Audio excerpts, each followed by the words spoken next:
Why can't I get a fixed rate loan for my day-to-day operations? That's a good question about fixed rate financing. Let's use today's rate environment as a good example. For example, prime right now, the prime lending rate is 3.25, and it has been there for a while. So typically, most banks will index off of prime or LIBOR pricing.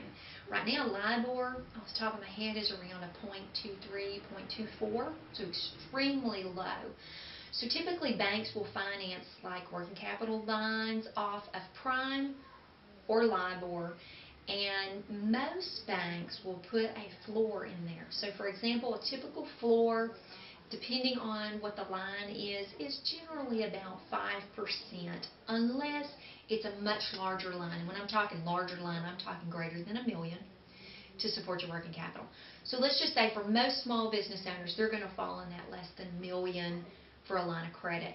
So typically, you're going to have it priced floating, which is really a good rate from a borrower's perspective, because the thought is you want to maximize your cash flow. So for example, with your interest rate floating, you want to be mindful of what your daily outstanding balance is on your loan, and to pay that balance down and bring it back up as needed, because one, it gives the borrower the chance to have less interest expense, keep their availability up, but then they've got that availability there when they truly need it for their working capital cycle.